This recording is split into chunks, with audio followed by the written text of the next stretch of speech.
All right, welcome everyone. We're Semblance of Sanity. I'm Caleb. I'm Jacob. And we're here for Welcome to the NHK, episode 10.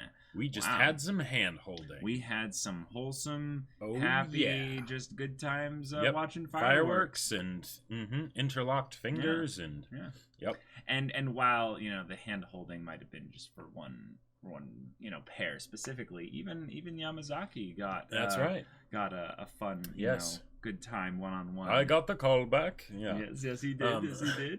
Indeed. Yeah.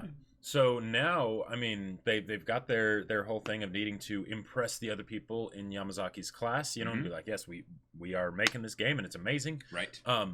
And everything on the relationship front is going pretty well. So yeah. And they might have just incorporated their first voice actress into the whole setup there. And after all, the role was made with her in mind. So that's not at all going to be weird when she potentially looks at any of the character model designs or anything. It's like enough that. of a obfuscation that she won't catch on at all. For sure. No. But this is our motley crew starting to have some good times together. Yep. Hopefully it lasts. So y'all, without further ado, let's get into this. Wait, you're gonna make your game actually be realistic? Yeah.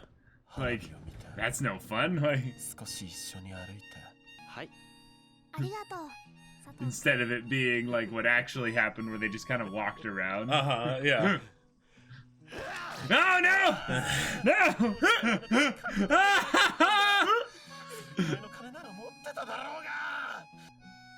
Oh my.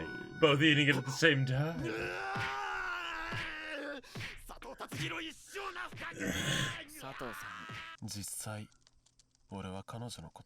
Right, this is true. Brought this up many times.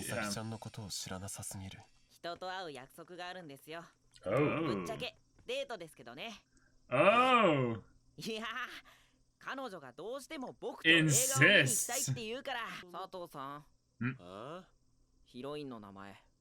Oh.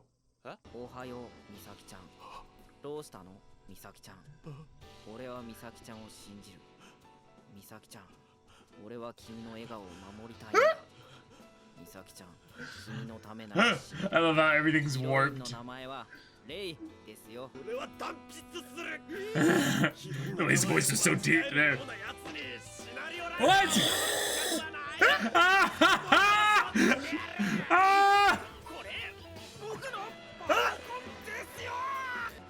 So, yeah, and if anything, there's functions, right? You can just change all of these words to, this.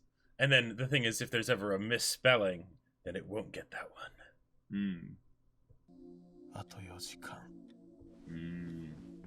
Counting down the hours so he gets to see her. Right. But look, he's setting the alarm earlier so that he knows to be ready in time.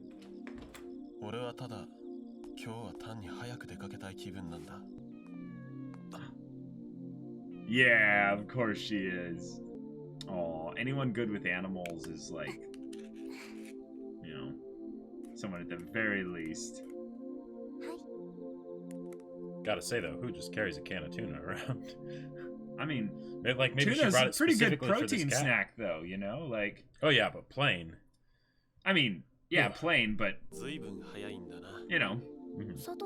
fish, it's not that bad. Huh? Yep. That is true, kinda. They're both projecting. Yeah.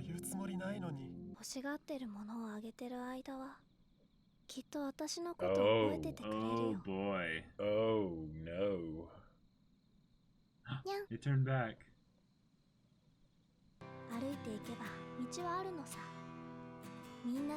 These are like just general affirmations. We'll move together.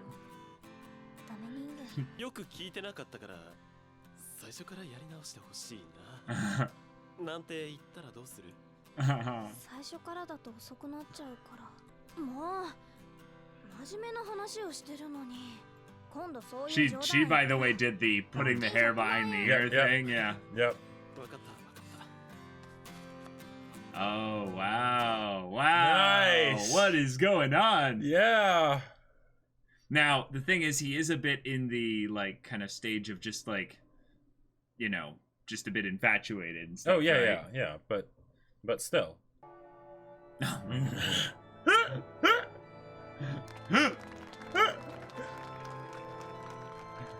Oh, man.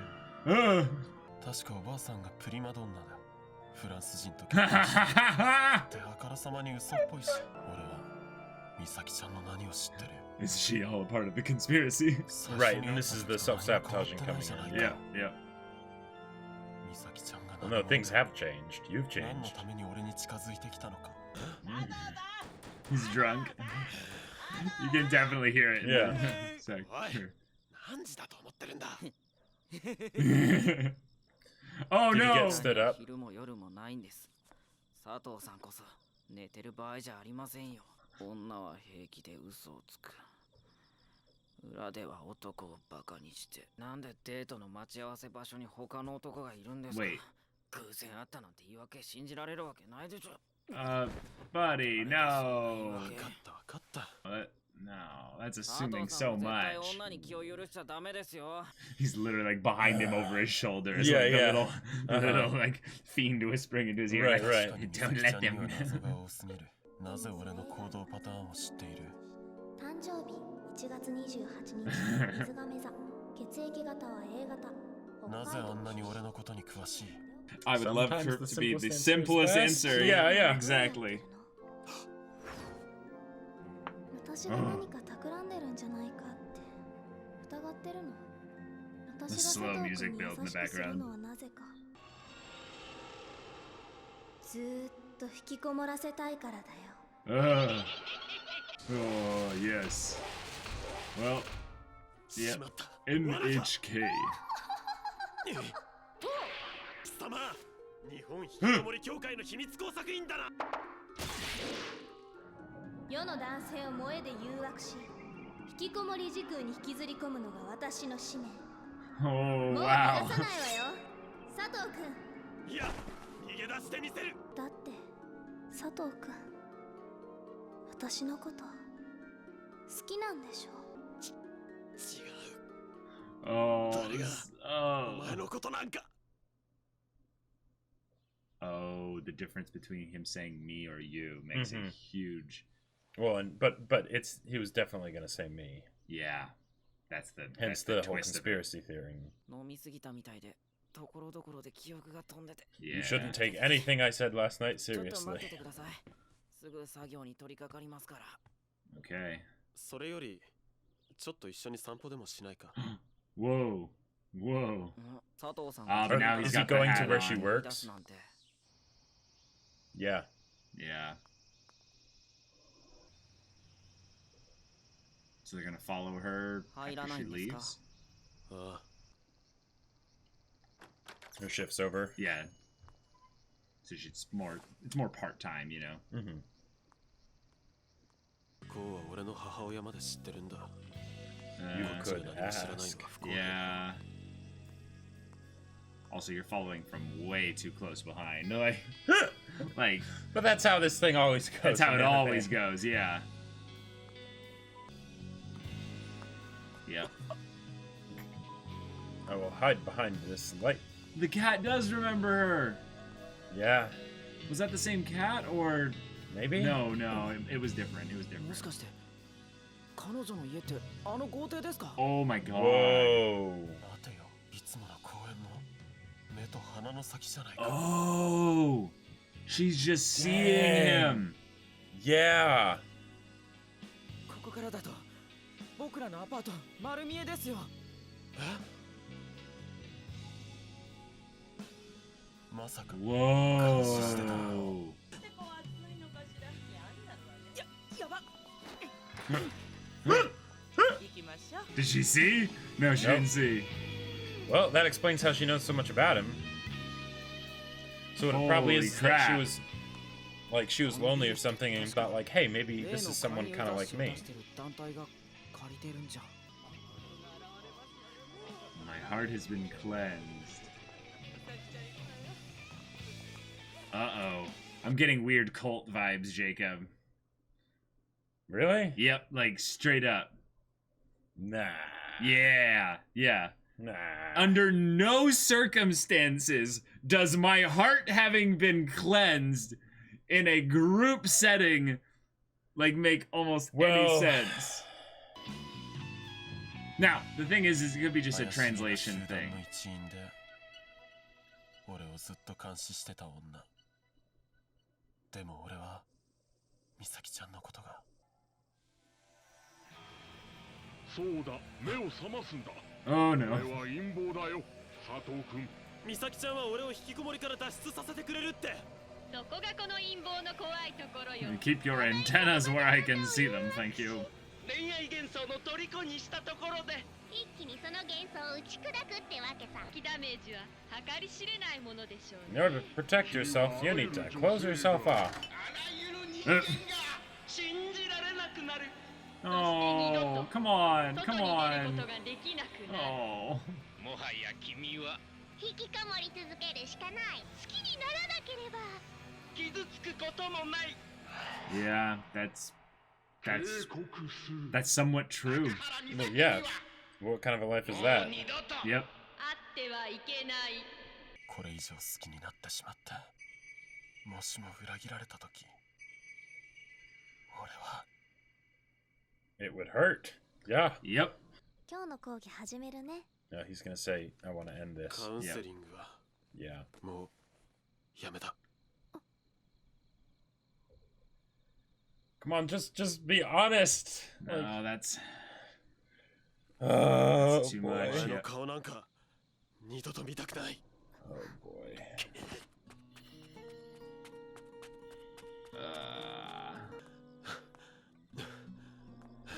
Oh, boy. Now this hurts now, right now, doesn't it, Sato? Mhm. これでよかったのか。 Welcome to the dark side. Okay. Yeah. Oh, boy.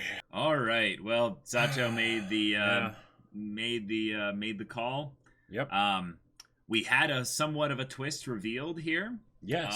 A big thing with Misaki being that the reason why she knows so much about him is because she's been watching him. Yep. Literally watching him by the ease of convenience Mm-hmm.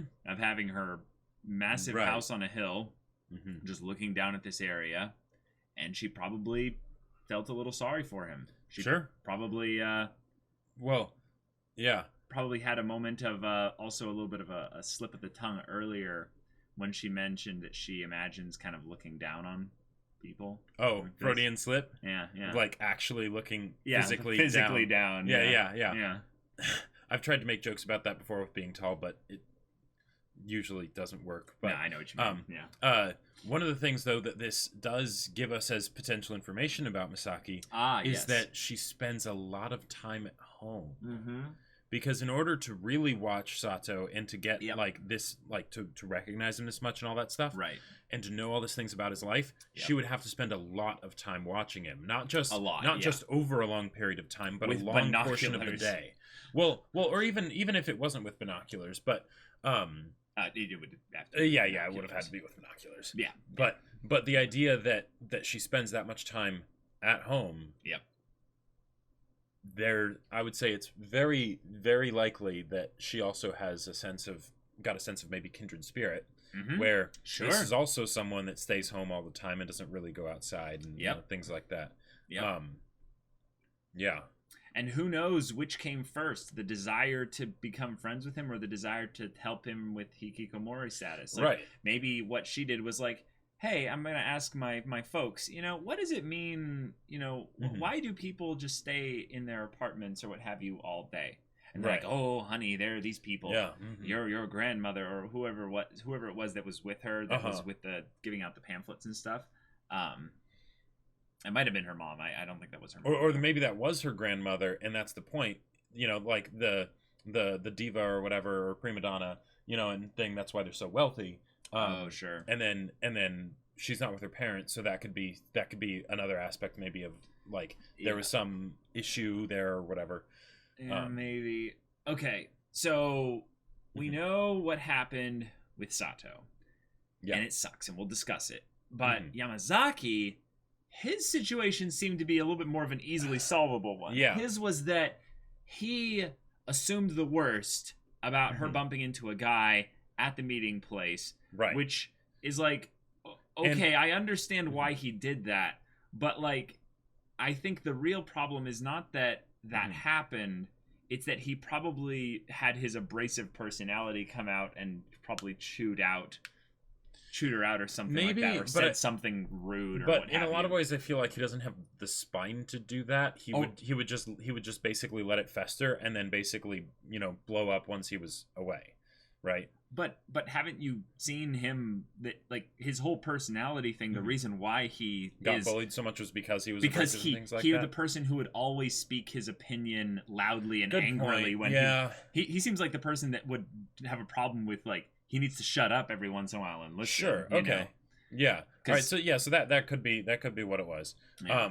But regardless, it was also probably the idea that he saw it as a date, and maybe she didn't. You know, it was just people hanging out. Now, yeah, that's another thing. But we don't know that she intended for the guy to be there, because she literally said to him, according to what he passed on to us, that she bumped did not, into him. did not expect to bump into him. And given that this show is about conspiracy theories, you know, then the real thing is probably the simplest thing, right? Yes. In that she did just bump into him, and because it wasn't, you know, a date in her mind, it's just them hanging out, right? Well, how do we know it wasn't a date? Because the assumption, what seemed to happen is that then she was like, oh yeah, you know, come hang out with us, we're, you know, doing this thing or whatever, right? And then, you know, because she bumped into him, and then the guy was there throughout the whole rest of the date, which of course, you know, I thought Yamazaki doesn't like, right? Did they say that they spent the whole time with him? Like, what you I'm think thinking it ended early. It ended like immediately because he assumes the worst, and then maybe I'm misinterpreting actually that this. could totally be what it is. Let's go back here and see what actually happened. I guess I just assumed that the date ended up still happening because he got back late. Yeah. They're laughing at us behind their backs. Why the heck would another guy be at our meeting spot for a date? She didn't really expect me to believe that excuse about happening to bump into him. Oh, yeah. Yeah, there's nothing that says about what happened. Wow. It could have been so simple that all she did was said hi to a friend that was walking by. Right. And he blows up over it. And he sabotaged the whole thing from that little moment. Yep. Like, I assume it went as bad as possible. Sure. And that's why he got drunk.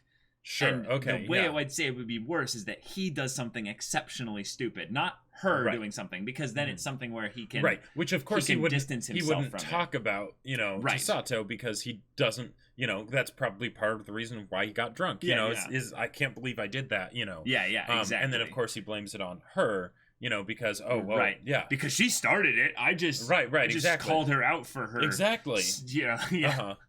Oh my God, boy. Yamazaki, you got issues, but wow.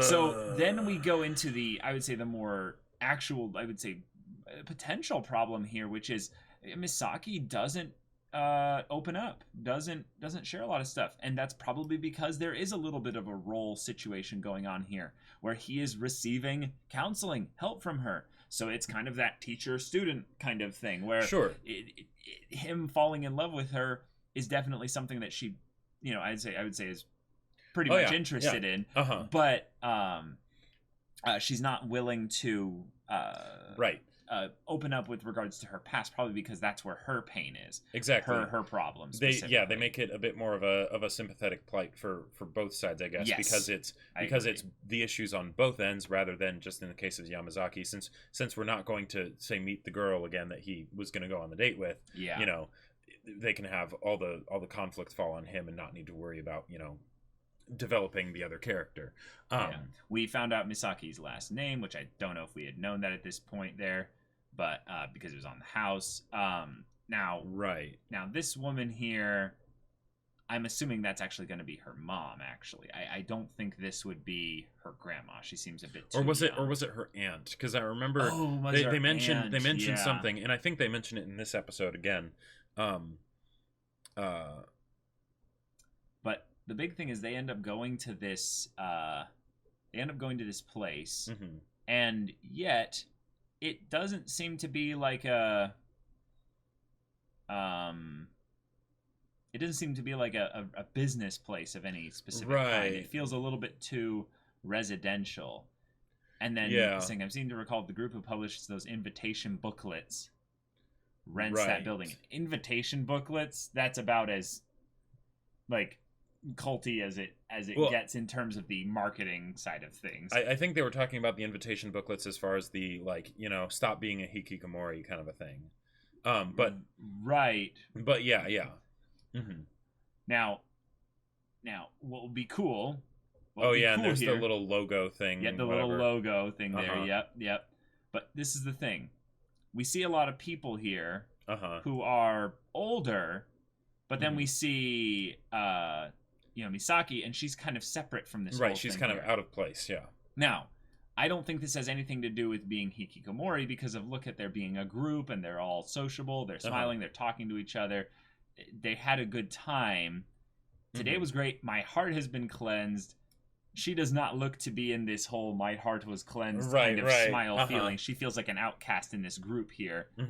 I'm just going to jump right on it and say cult, because like generally speaking, I would say the main theme of this story is that everyone has their problems, and they're usually tied to some kind of I would say crisis of identity of some kind.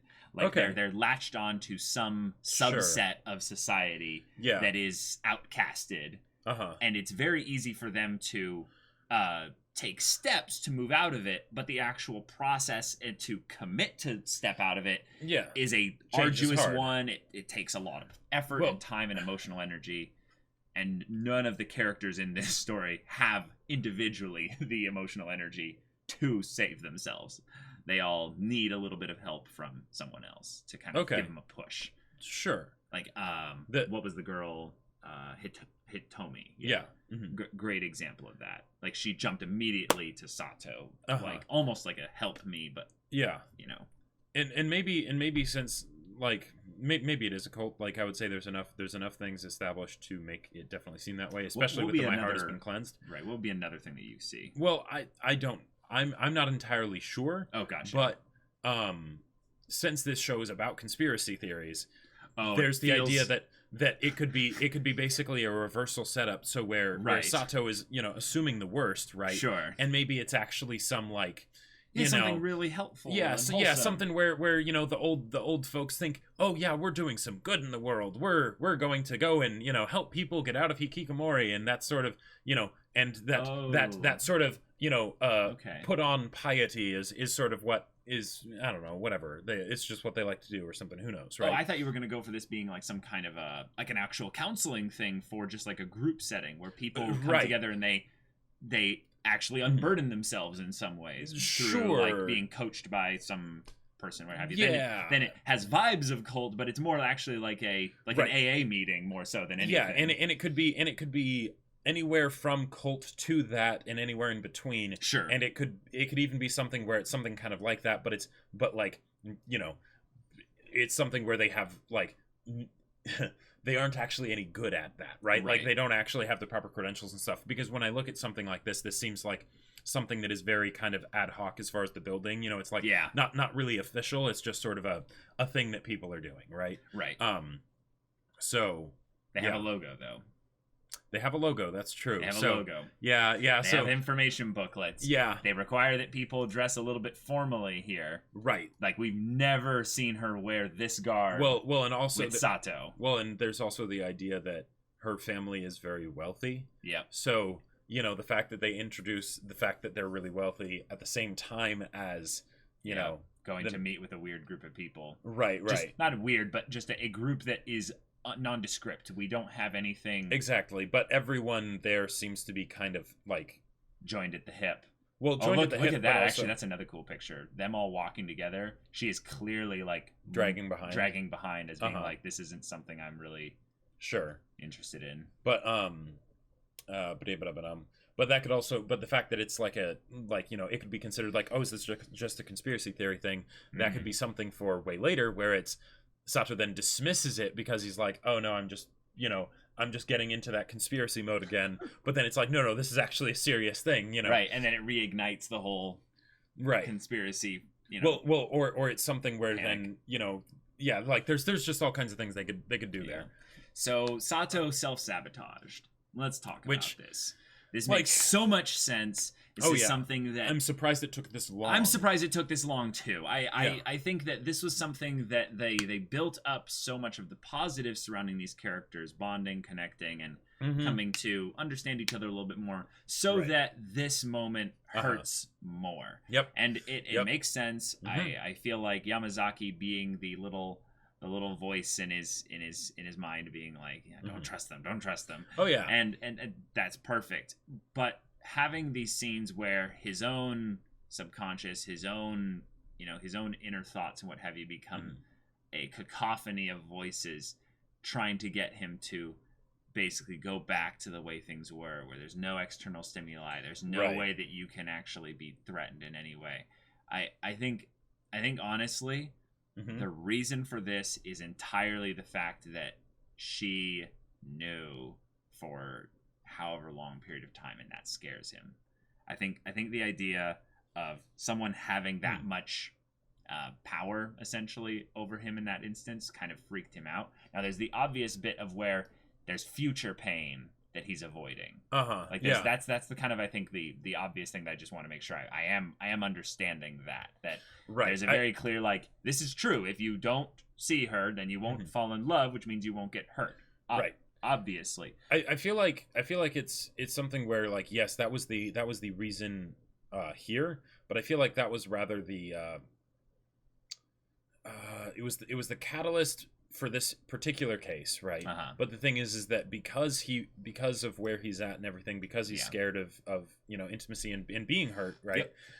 He would be looking for something like this until he found something.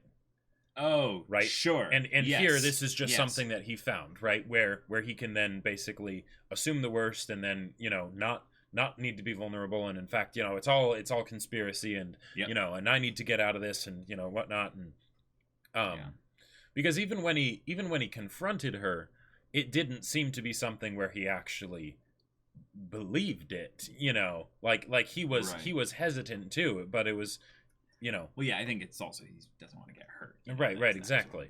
And of course doing this hurts him, and then it also hurts her. And man, because I feel like up till this point, in some ways I'm not that surprised that it lasted this long, because up till this point it was just something where he could sort of fantasize about it and like, oh, does she like me? Does she want to do that? Blah blah blah. But it wasn't an actual real thing of no, she likes me.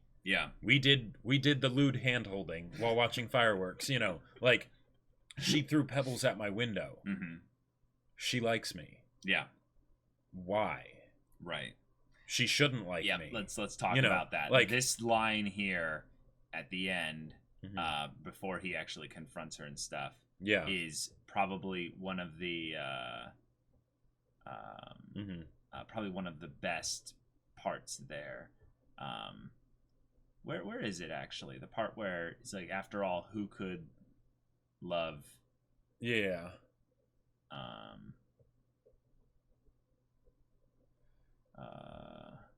I think it's. Is it here? I don't think it's after he confronts her. I think it's okay. So is it earlier?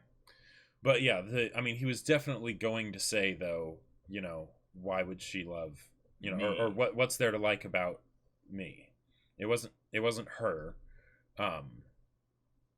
It was very much thinking of himself, and that's, because the whole idea of loving someone, right? It does kind of break the rules, right? It doesn't make sense from the outside. Yeah, it's when he's in the conspiracy mode of her trying to seduce him and what have you. He's like, who could ever love someone like? And then it shows him. It cuts the dream, shows him, and it has him looking around at his apartment and stuff, and have that sigh of hanging his head. Yeah, this is clearly something about his own self-image, and it makes perfect sense.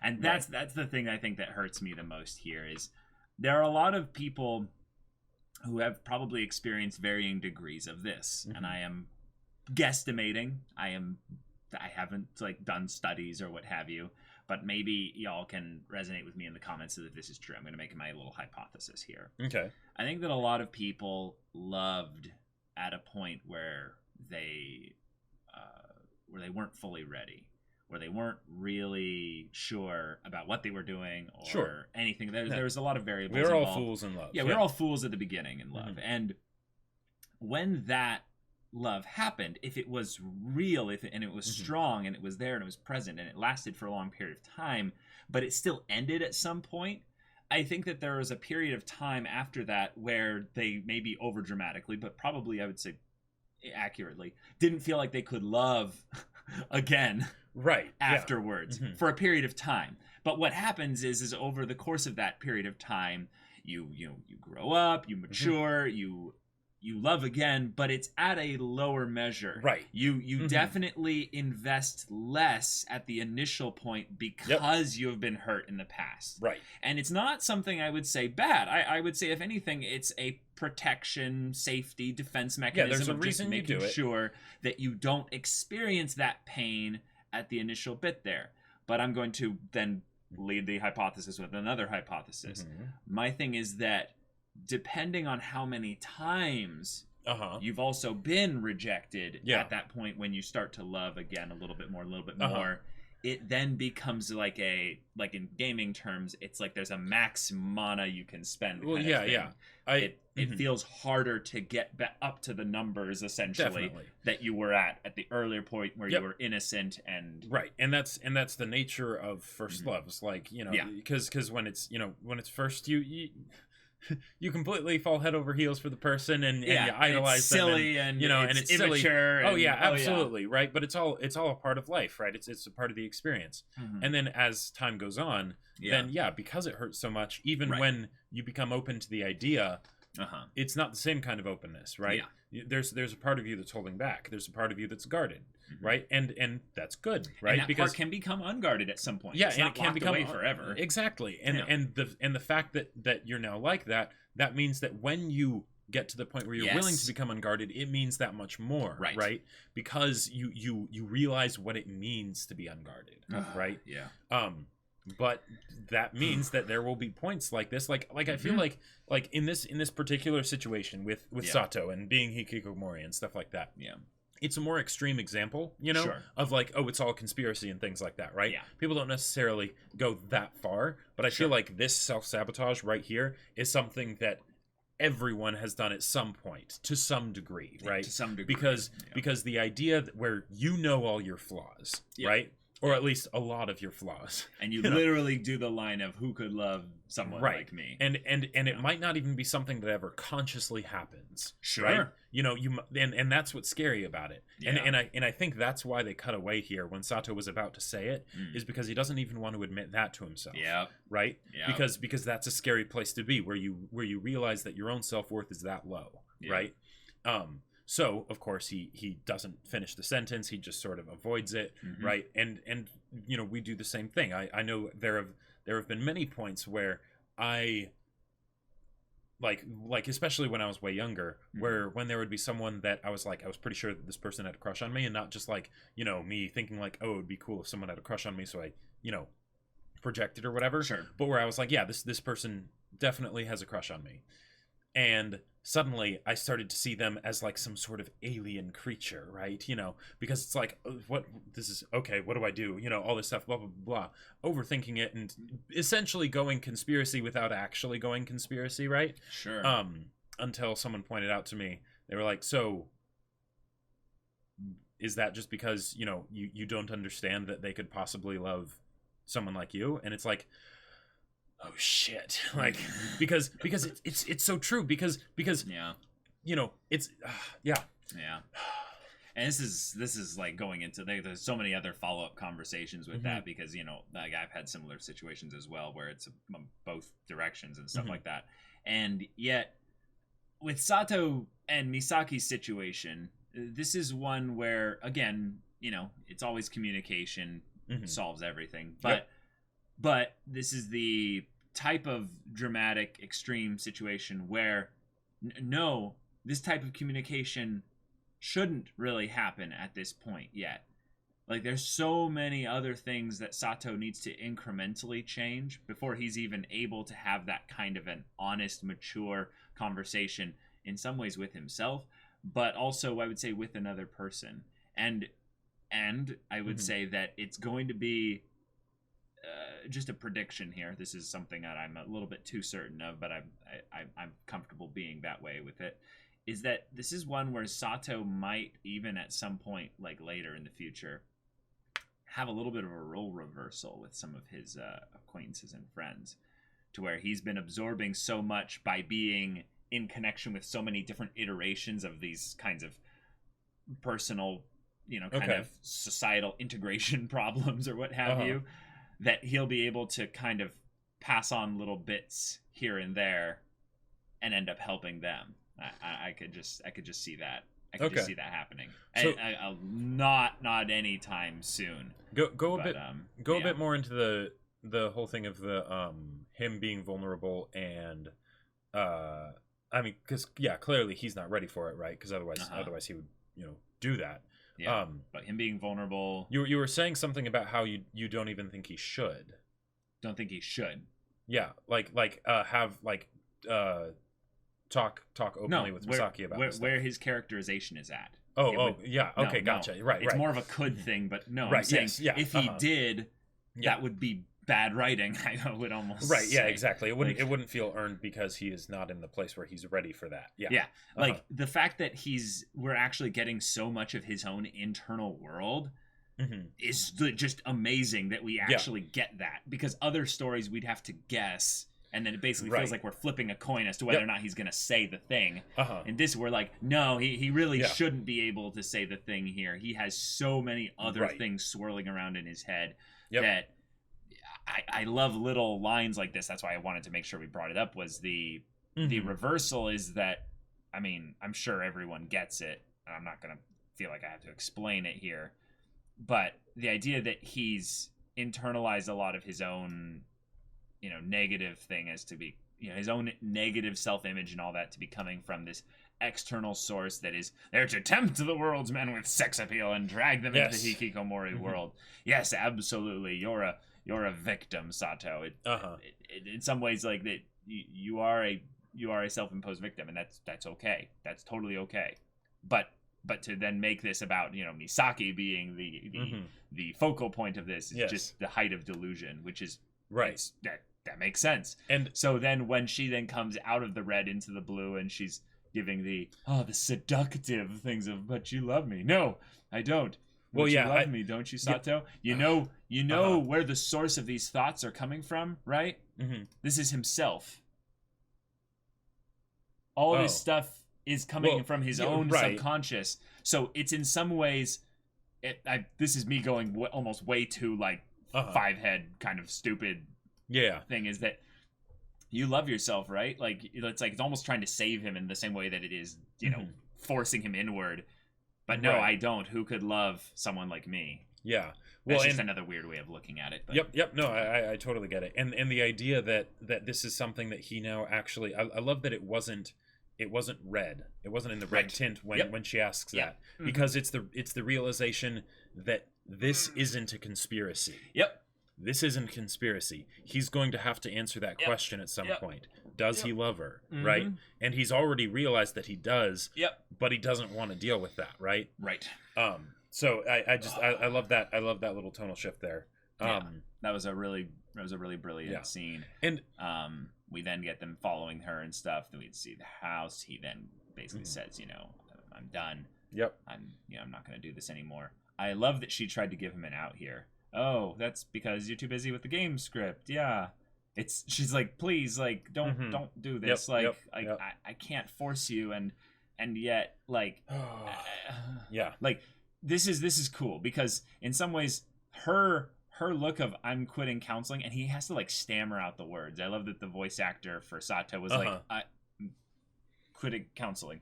Like he could barely say it. And her shock on her face here, she goes like, wait, like everything. No, what did I do? Like, this is the face of someone who's like, crap, what I wasn't prepared for this. What's Yep. going on? Did I do something wrong? Mm-hmm.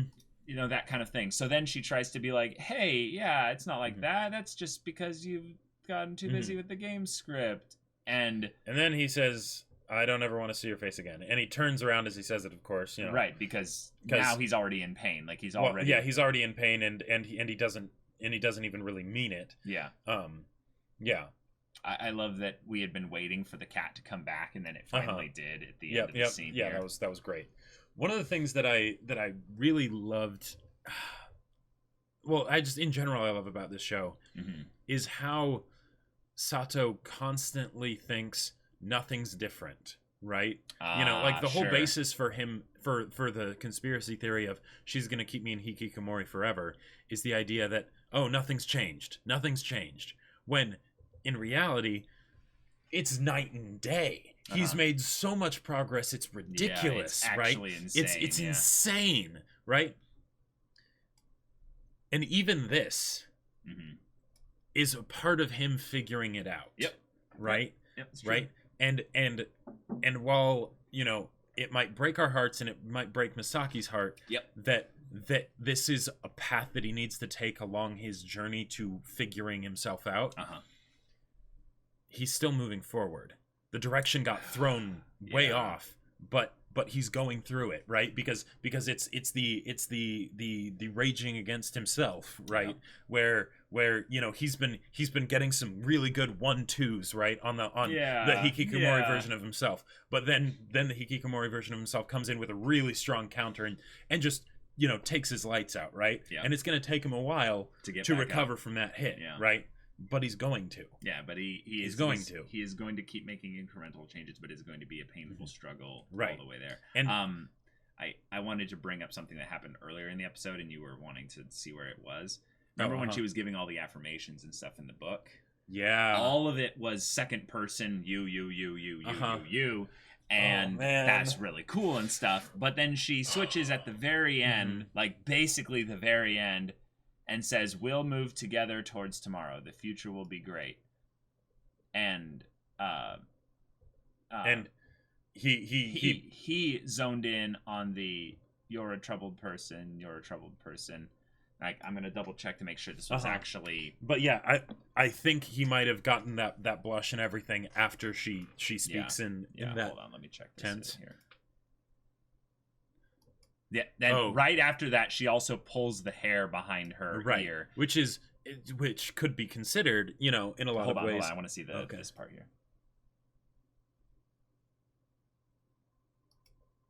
Okay, so she does say, you're a troubled person.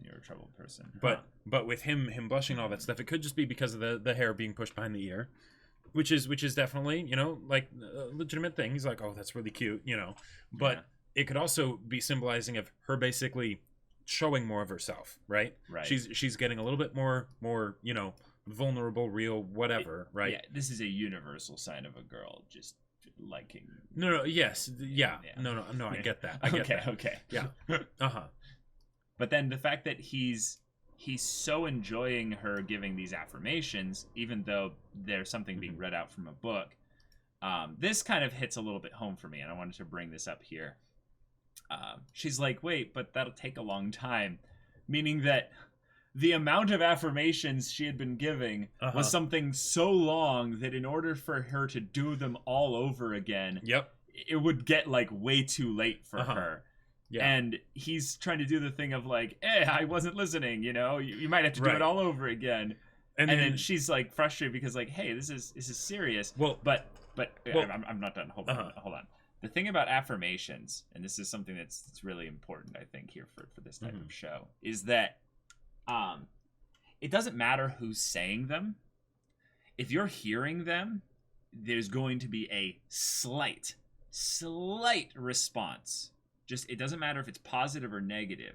But this is something that I've learned from my own kind of journey, but also with talking with people who are kind of in the helpful area of like counseling and you know, developing and, you know, internal growth and all that. There's a lot of things that some people who are in these kinds of trouble situations, they're not actually able to say about themselves, for instance, without being like extremely distraught about it, because it contradicts some aspect of what they believe about themselves. Yeah. So when you hear someone else say it, it brings this relief to you in some ways, is because they're able to say the things that you don't believe about yourself, and even though you're going to somewhat reject what they're saying because it contradicts what you internally believe, you can't help but positively respond a little bit to it, because it's like, ooh, that feels good. Yeah, environment is stronger than willpower. Yeah. You know, eventually, you know, even if you put up all the walls and stuff,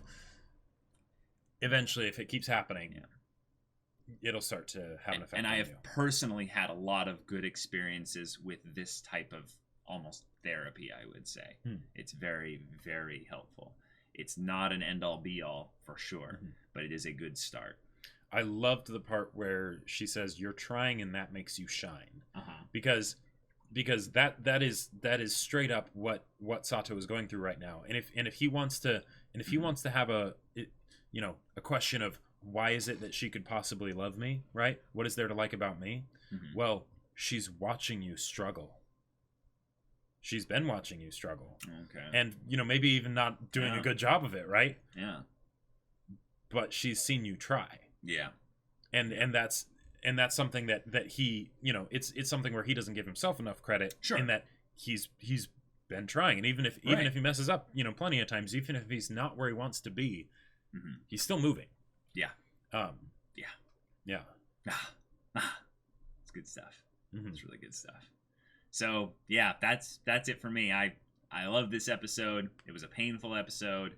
It was a fantastic episode at showcasing not just where Sato is at in a lot of internal states and stuff like that, but also by having the influences outside him have real, like, direct kind of effects on his, you know, character development and stuff like that. So one of the other things I loved about that conversation is the that affirmation one. The affirmation one is that he is, you know, kind of like no affirmations, and like, you know, he's in the state of she's saying all these things and he likes it, right? But then he actually starts to basically make a move forward of saying, I just want to keep basically spending time with you. I want you to just keep going. Like, that it wasn't that I was paying attention, but could we stay here? Could we keep doing this? And basically a direct positive response that he was taking the initiative for, even if he put up all these deflectors and misdirections about why he was doing it. And that is then before he goes home and then has the self-sabotage. I never felt that he was resisting this in any way. Like, well, okay, maybe he wasn't resisting it. Maybe the resistance comes later. But he wasn't resisting it. In fact, he was very positively moving towards it. He was extremely positive. Right. Like, yeah.